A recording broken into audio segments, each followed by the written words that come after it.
I should have known something was wrong when the kitchen light started flickering. It was a subtle thing at first, just a twitch in the bulb, like a moth batting its wings against the glass. My wife, Clara, noticed it too. She stood there one evening, her auburn hair catching the dim glow, and said, "John, we need to get that fixed. It's driving me up the wall." I laughed it off, promised I'd take a look after work. I'm no handyman, but I figured I could tighten a bulb or flip a breaker. That was my first mistake, thinking it was simple. Clara was always the practical one. She ran our little world with a quiet efficiency. Bills paid, dinners planned, my socks folded just so. We'd been married 8 years, and I'd never once doubted her. She was my anchor, the steady heartbeat to my chaotic days as a warehouse manager. But that flickering light? It was the first crack in the foundation I didn't even know was crumbling. The next day, I came home late. Forklifts had broken down, orders were a mess, and found Clara on the phone, her voice low and clipped. She hung up quick when I walked in, flashing me that warm smile I'd fallen for back in college. "Just the electrician," she said, brushing it off. "He's coming tomorrow to fix the light. You've got enough on your plate." I nodded, grateful. She always knew how to smooth things over. The electrician arrived the next morning while I was at work. Clara texted me a picture of the kitchen, the lights steady and bright again. "All fixed," she wrote, with a little heart emoji. I smiled at my phone, picturing her bustling around, probably baking those cinnamon rolls she knew I loved. I didn't think twice about it. Why would I? That night, though, something fell off. Clara was quieter than usual, stirring her tea with a distracted little clink of the spoon. I asked if she was okay, and she nodded, but her eyes didn't meet mine. "Just tired," she said, and kissed my forehead before heading to bed. I stayed up, flipping through channels, trying to shake the nagging feeling in my gut. It wasn't jealousy, not yet. Just a whisper of unease, like a shadow moving in a room you thought was empty. The next morning, I found a receipt on the counter. $75 for electrical services. Seemed steep for a light bulb, but what did I know? I tucked it in my wallet, figuring I'd ask Clara about it later. I didn't. Life got in the way, work, errands, the usual grind. But that receipt stayed with me, a tiny splinter I couldn't quite ignore. Looking back, that flickering light wasn't the problem. It was the spark that lit the fuse. The days after the electrician's visit blurred into routine, but that splinter of unease grew sharper. Clara seemed herself, mostly. She hummed while cooking, laughed at my dumb jokes, but there were moments, fleeting ones, where she'd stare out the window like she was waiting for something. I chalked it up to my imagination. Work stress, I told myself. I was seeing shadows where there weren't any. Then I found the toolbox. It was a Saturday, and I decided to tackle the garage. Boxes of junk we'd hauled from our old apartment years ago. Clara was out getting groceries, or so she said. Digging through a pile of dusty camping gear, I spotted it. A small, gray metal box, scratched and dented, tucked behind an old cooler. It wasn't mine. I'm not handy enough to own tools beyond a rusty screwdriver and a hammer with a wobbly handle. I popped the latch. Inside were pliers, wire cutters, a voltage tester, stuff I wouldn't know how to use if my life depended on it. A name was scratched into the lid. R. Tate. No one we knew, far as I could tell. My first thought was the electrician. Maybe he'd left it behind? But why hide it in the garage? I carried it inside, set on the kitchen counter, and waited for Clara. She came home with bags of groceries and a smile that faltered when she saw the toolbox. "What's that?" she asked, too casual, her hands tightening on the plastic handles. I shrugged, watching her. Found it in the garage. Figured it might be the electrician's. R. Tate. Her eyes flicked to mine, then away. "Oh, probably," she said, breezy as you please. "I'll call him later." He was in a rush that day. She didn't call him. Not that I saw. The toolbox sat there all weekend, a silent question mark between us. Monday morning, it was gone. I asked Clara where it went, and she said she dropped it at a shop in town. "Didn't want to bother you with it," she added, kissing my cheek. I nodded, but my mind snagged on shop in town. We lived in a small place, 2 stoplights, 1 hardware store. I didn't know any electrician's shop. That night, I couldn't sleep. Clara's breathing was soft beside me, but I kept picturing that toolbox, those tools I didn't understand. I slipped out of bed, grabbed my phone, and searched R. Tate Electrician. Nothing local. A few random hits, some guy in Ohio, a plumber in Texas, but no one nearby. The unease was a drumbeat now, steady and low. I told myself I was paranoid. Clara wouldn't lie. Not my Clara. But then why did I feel like a stranger in my own house? The toolbox was gone, but its ghost lingered. I couldn't shake the feeling that Clara was hiding something. She'd always been private, kept her thoughts close, her past a tidy little box she rarely opened. But this was different. It was in the way she'd glance at her phone, then tuck it away when I walked in. The way she'd linger by the window, like she was listening for a sound I couldn't hear. A week after the toolbox vanished, I came home early. Forklift repairs finished ahead of schedule, and I figured I'd surprise Clara with takeout. The house was quiet when I stepped inside. No hum of the TV, no clatter of dishes. I called her name, got no answer. Then I heard it. Her voice, soft and urgent, drifting from the back porch. I set the food down and crept toward the sound, my boots silent on the hardwood. She was on the phone, her back to me, pacing the deck. "No, she doesn't know," she said, her tone sharp.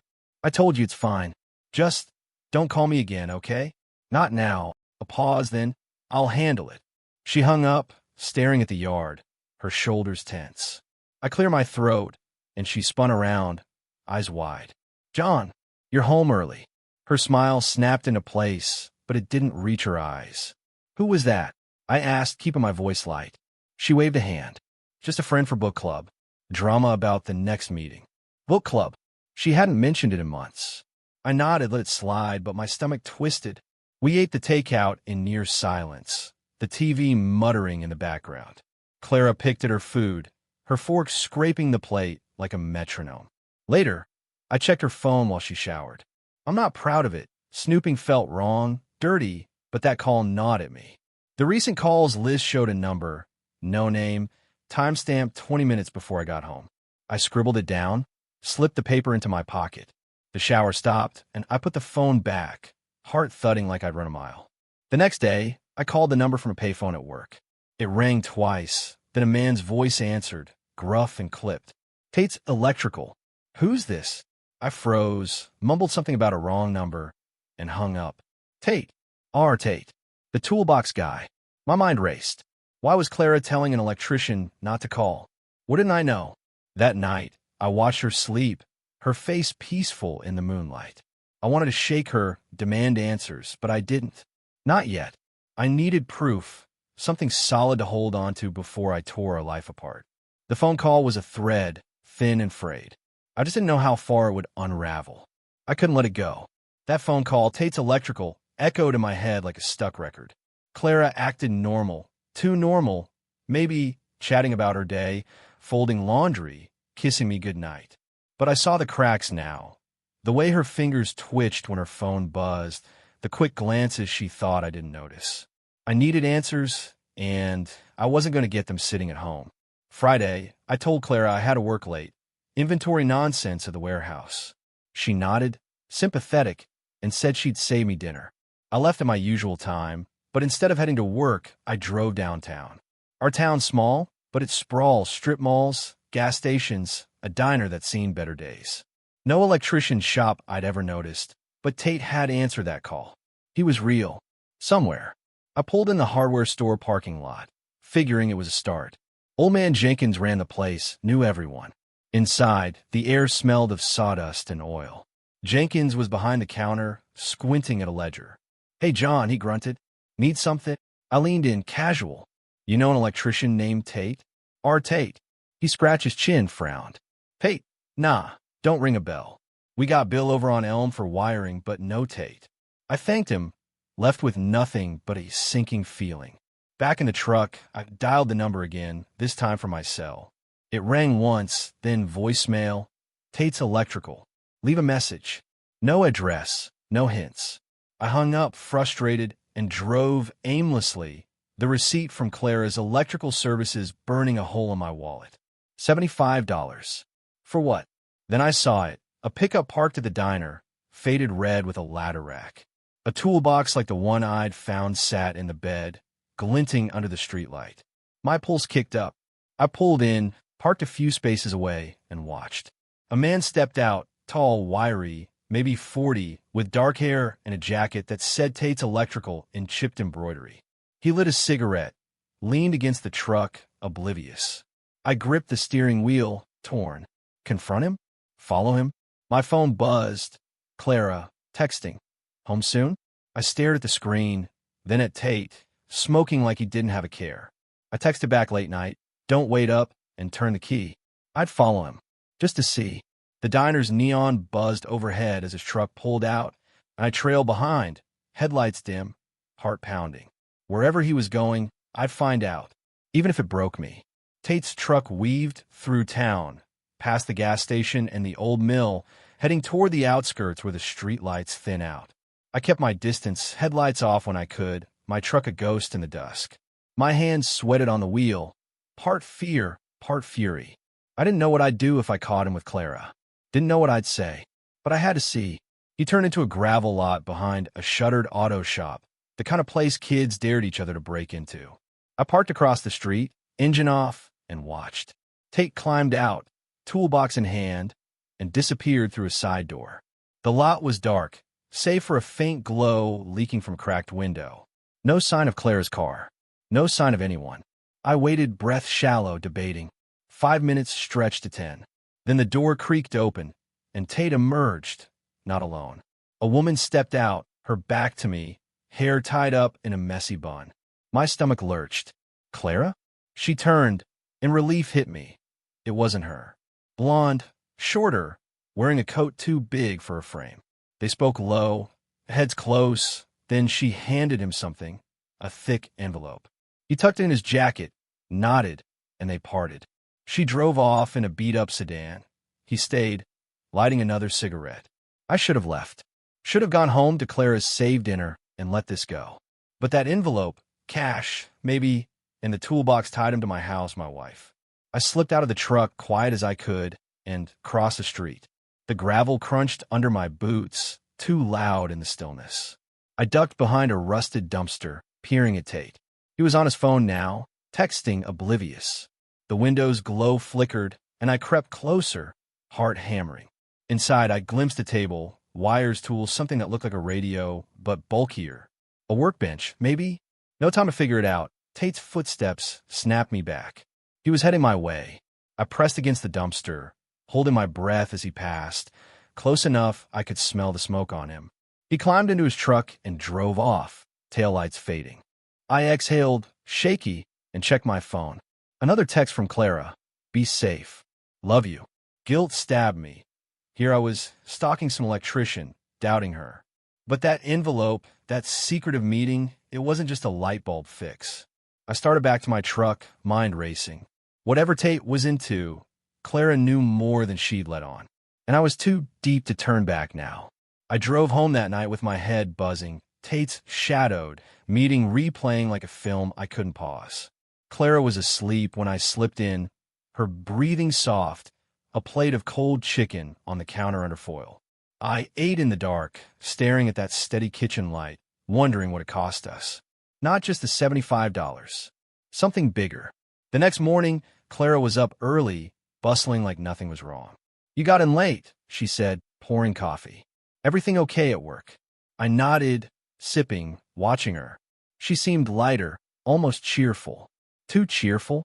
Yeah, just a long one, I lied. She kissed my forehead and left for errands. The house felt too quiet after she gone. I couldn't sit still. I rummaged through drawers, the junk pile in the hall closet, anywhere she might have stashed a clue. Nothing.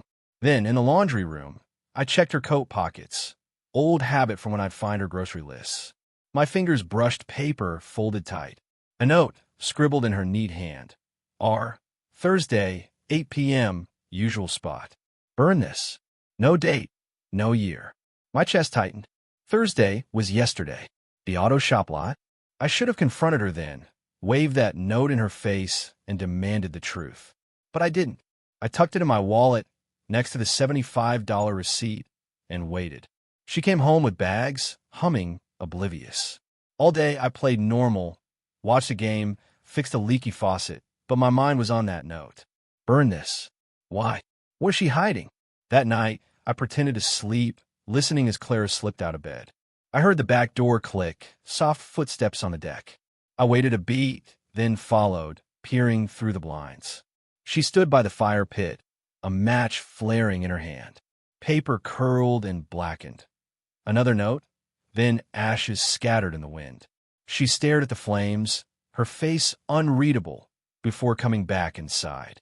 I lay still as she climbed into bed, her breathing uneven. Sunday, I tailed her. She said she was meeting a friend for coffee, but I had to know.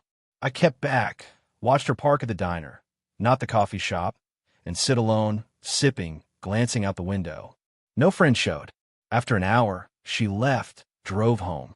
I stayed, ordered a coffee, and asked the waitress about Tate. Red truck guy, she said. Comes in sometimes.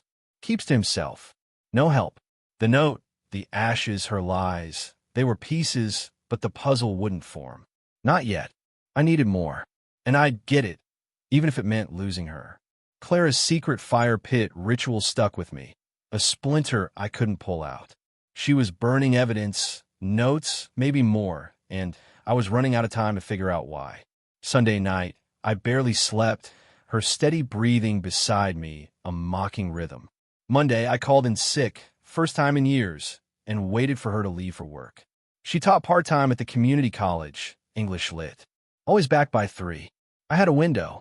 I started in her office, a cramped room off the hall stacked with books and papers. Her desk was tidy, pins lined up, laptop closed. I tried the drawers, most slid open, spilling receipts, old syllabi, a photo of us from our honeymoon. The bottom drawer wouldn't budge. Locked. My pulse kicked up. Clara didn't lock things. Not for me.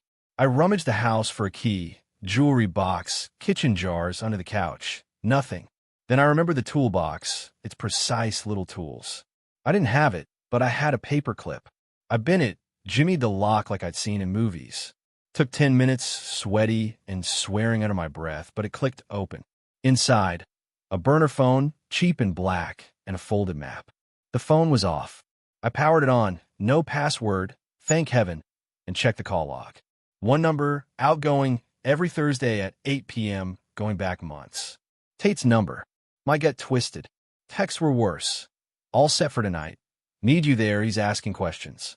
Sent to Tate, no replies. The map was our county, marked with a red X on that auto shop lot. A date in the corner. Last week. I sat there, hands shaking, piecing it together. Clara meeting Tate, burning notes, this phone. She wasn't just cheating. This was planned, deliberate. But why an electrician? What was the envelope? I snapped photos with my phone, put everything back, locked the drawer. I needed to think. She came home at 3, all smiles. You're sick? She asked, touching my forehead. You feel warm.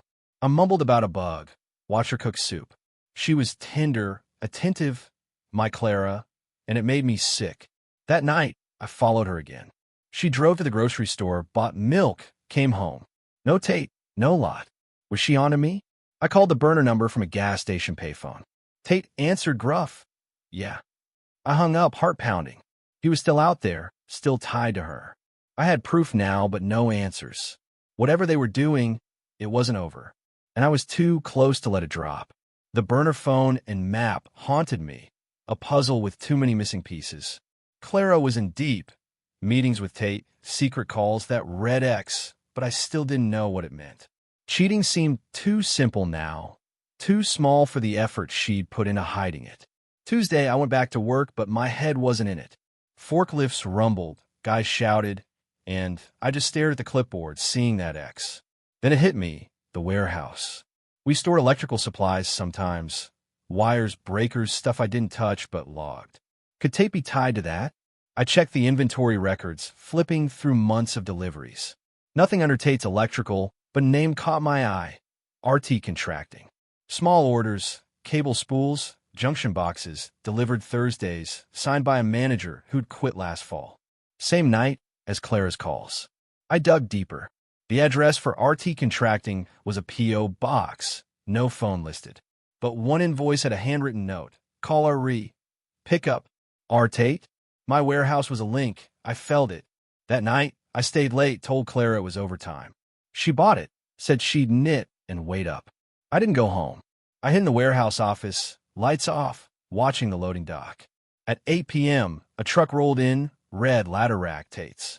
He climbed out, toolbox in hand, and met a guy I didn't recognize, stocky, bearded, jittery. They unloaded crates, unmarked, heavier than cable spools should be. I snapped blurry photos through the window, pulse racing. Tate glanced around, didn't see me. They finished, drove off separate ways.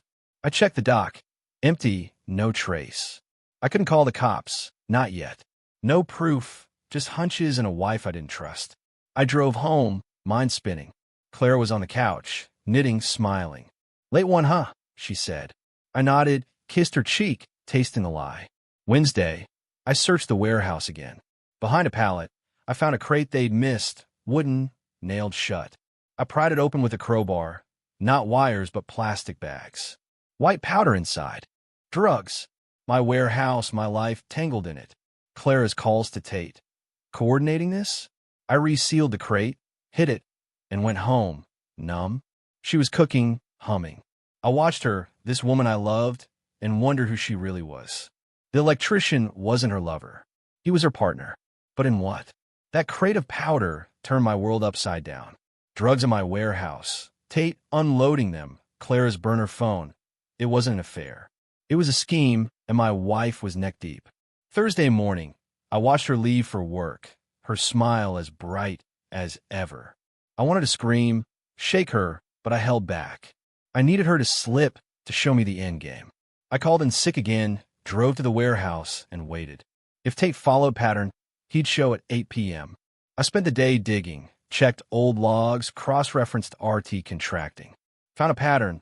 Shipment spiked when I was on night shifts, scheduled by that ex-manager. Clara knew my hours. Had she fed them to Tate? My head throbbed with betrayal. At dusk, I parked near the auto shop lot, watching. Tate's truck rolled in, alone this time. He carried a duffel, disappeared inside. I waited, then crept closer, peering through that cracked window. He was counting cash, stacks of it, next to that bulky radio thing. A transmitter? My phone buzzed. Clara, home late, grading papers. Lie. She wasn't at the college. I drove home, adrenaline pumping, and searched her office again. The locked drawer was empty, phone, map gone. She'd moved them. Then I heard the garage door. Clara, early. I met her in the kitchen, forcing calm. "Hey," I said. "Thought you'd be late." She froze, eyes flicking to my face. "Finished early," she mumbled, setting her bag down too carefully. I snapped. "Who's our Tate, Clara?" Her face drained white. "What?" she whispered. "The electrician," I said, stepping closer. "The one you call every Thursday. The one with drugs in my warehouse." Her mouth opened, closed. "John, you're wrong, don't lie," I shouted, slamming the $75 receipt on the counter. "What's he to you?" She sank into a chair, hands trembling. "It's not what you think," she said, voice small. "He's family. My cousin. We're in trouble." I laughed, bitter. "Cousin? Drugs are trouble." She looked up, tears brimming. "Not drugs. Evidence. We're hiding it. For someone else." I stared, floored. "Who?" She shook her head. "I can't tell you. They'll kill us." The room spun. Family? Evidence? Not cheating, not dealing, but something worse. She grabbed my hand. "Trust me, John. Please." I pulled away, reeling. Her cousin. Her secret. But whose evidence? And why my warehouse? The truth was close. I felt it. But it wasn't what I'd braced for. Clara's words, "Cousin, evidence they'll kill us," hung like smoke, choking me. I stood there, staring at the woman I'd loved for 8 years. Her tears real, but her story a maze. "Who's they?" I demanded. She shook her head, lips tight. "John, stop. You're in danger now." I grabbed my keys. "I'm done with secrets. Tate's got answers." She lunged, gripping my arm. "Don't. He's protecting me, us." I shook her off, drove to the auto shop lot. Rage and dread warring inside me. Tate's truck was there, lights off. I didn't hide this time, banged on the door, shouting his name. He opened it, eyes narrow, toolbox in hand. "You Clara's husband?" he growled. "You shouldn't be here." "Tell me," I said, voice hard. "Drugs, evidence, what's she into?" He hesitated, then stepped aside. Inside, the radio hummed, tape conversations crackling through static. Not a transmitter, a recorder. The crates weren't drugs. They were files, drives, photos. No drugs, Tate said. Proof. Corruption up the chain. Cops, feds, your warehouse boss. I blinked, stunned. Clara's cousin? He nodded. She found it. Records he hid before he quit. They threatened her family. Me. My mind raced. Clara's burner calls, the envelope, my warehouse. Why there? I asked. Safe spot, he said. Till we could move it. She didn't want you hurt. The kitchen light flickered in my memory. The $75? Tate smirked. Fixed it. Cover story. I sank onto a crate, reeling. Not an affair, not drugs. Clara was shielding me for a whistleblower's fallout. But then headlights swept the lot. Tate cursed, grabbed the recorder. They're here. A black SUV screeched in. Men piling out, guns drawn, faces I half knew from work parties. The ex-manager's cronies. Tate shoved me a drive. Run. Tell her I'm sorry. Shots rang out as I bolted, ducking through alleys, clutching proof that could end us all. I made it home, breathless. Clara was gone. Note on the counter. I love you. Forgive me. Days later, Tate's truck was found torched, him missing. The drive held names, cops, my boss, tied to trafficking through the warehouse. I gave it to a journalist, anonymous. Bus followed, but Clara never came back. Her cousin's sacrifice, her silence, saved me. She hadn't cheated. She'd carried a burden I'd never seen, and I'd chased shadows instead of her truth. The light still flickers sometimes. I don't fix it. It's all I've got left of her.